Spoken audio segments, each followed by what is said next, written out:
So if only my wife appreciated my idea of yard art.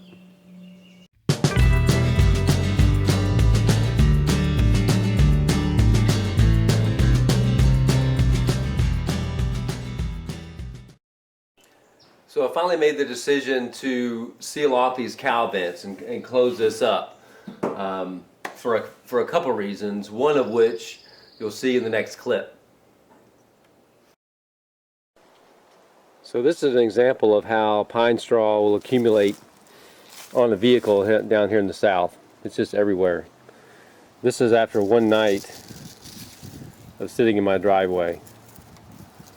So I have a feeling that it's just really going to accumulate in that cowl vent. So I don't know, I haven't decided if I'm going to seal that off, but I think I'm going to be fighting that stuff. Okay, so to seal these cowl vent area up, I just cut some 18 gauge, just using some cardboard template to basically completely cover over all the cowl vent area, and just basically ground the little paint off and tack that over, and just tack weld it all the way around to seal these off. So since I'm not going to be using the fresh air vents in the cab the way it was originally designed, since I'm going to be using the Crown Vic AC system and vent system, I didn't really see any point in leaving that in there. It's just going to accumulate all the pine straw and debris, and a lot of water is going to get down in there that I don't really need. So I decided to just close that off. And I know that some of you purists may be pulling your hair out right now that I've ruined this cab, but anyway, I am more of function versus form when it comes to this build, so that's what I decided to do. So there's still going to be a little bit of water that's going to go down in this weep hole. I've got it, where it'll drain out, should drain out through the cowl vent. So since I am going to have an area where the fresh air is going to come into the system, in the next episode I'll kind of show you, or the next video segment here, I'll show you what I did there to allow for the fresh air to get into the intake and into the vent system. So we'll cover that in the next video. Okay, so I just want to take a minute to explain kind of where my fresh air is going to come in to the vent system. So since I sealed up my cowls vents up here just to prevent all the debris and everything and water and everything from getting down in there, I decided that I wanted to enter the cowl cavity at this point on the side of the cab. So I just cut me a 7" by 4" template, basically put it right here, scribed it, cut this portion out, and then I had a piece of stainless perforated steel that I just tacked in right here. And so this is just to the outside of where the normal vent was for the original cab, and kind of, so this was the system that was originally in here. And those of y'all that are familiar with the early slick 60s cabs, they've got these vents that are controlled by the little pull thing on either side, so it opens up this vent for fresh air to enter. So I'm just going to basically route the fresh air in through the opening that's already cut in the cab, in the kick panel here. And so I made a couple plates to cover those out of 18 gauge, and so this is going to be on the driver's side because it's just going to be sealed off. There doesn't really need to be anything on that side. I just wanted to put a plate there, so if I do need to get in there and clean any material out of the drain at the bottom of the cowl channel, I can take this plate off and get down in there and inspect it, and just monitor for any rust or anything like that.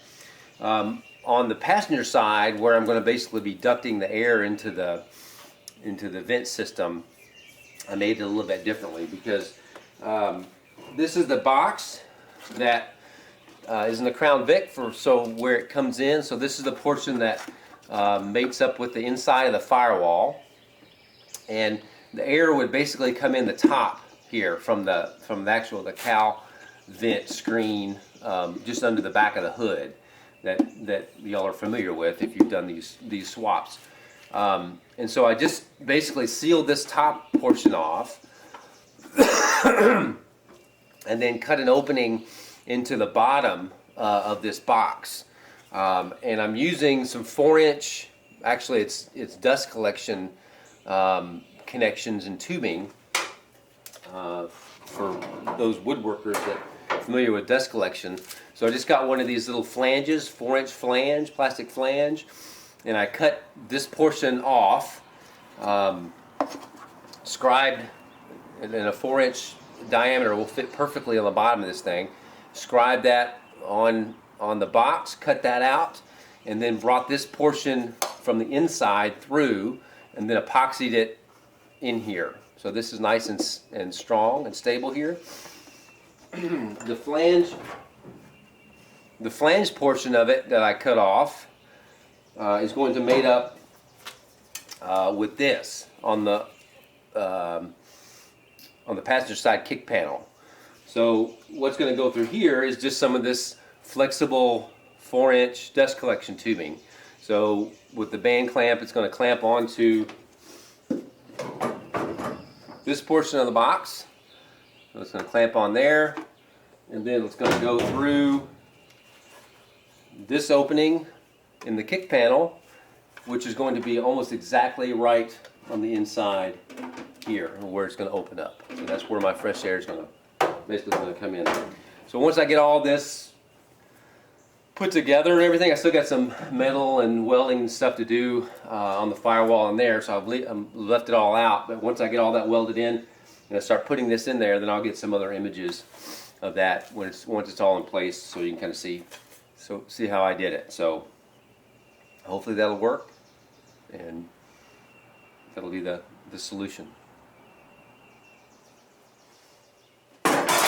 We'll see. So I've gotten a lot of the metal put in, joining the cab cowl area with the Crown Vic firewall, and it came together okay. I mean, it's a little kind of ugly looking, but it's not going to show. I've got the majority of it all kind of welded up, metal in there. I'm going to have to put some seam sealer in there to seal a few holes, but that won't be a problem. I did put a couple pieces of 3/4-inch square tubing between the cab cowl and the Crown Vic firewall, just right above where the brake booster bolts in, because I don't want this area flexing, and that is really strong, so I don't anticipate any flex there. So I've seen a couple other guys do that, so while I was there I just went ahead and popped that in. So I've got the rest of this pretty much all closed up, and especially behind where the blower air box comes in. So I'll go on the other side here and just kind of show you. I've got the blower box, motor box on the inside kind of just mocked up, and I'll kind of show you how that came together. Alright, now this is a shot of the air intake box for the blower motor from the inside of the cab, and you can kind of see here how I just cut this metal plate to kind of fit the lower portion of this opening. And then here's the plastic flange that I mentioned earlier that basically just kind of mates up with the kick panel. This flexible tubing, 4-inch tubing, runs through the kick panel on the inside here, and as I go out to the outside here and look at the vent, you can kind of see down in there where you can see that opening through that vent there. And so then it comes into the bottom here where I cut this opening into the box and put that dust collection flange in there. This will get tightened. It's kind of just mocked up right now. And then in the very top, this is kind of where I sealed it off. So this is in the Crown Vic where the air came in originally, and I've just sealed that off. And in this cab I had to basically just make a little bit of space here in the very corner where this made it up. And I just used a ball peen hammer and just kind of made a little bit of a relief right there where that will fit right up in there. But it's bolted in right now to the firewall remnant. I don't have the padding or any of the sound deadener. I'm going to put all that in here before I put this in here permanently. But just wanted to kind of mock it up and show you kind of how I have routed the air in after sealing off the cab cowl vent area. So hopefully that'll work okay. So I'm going to probably end the episode here.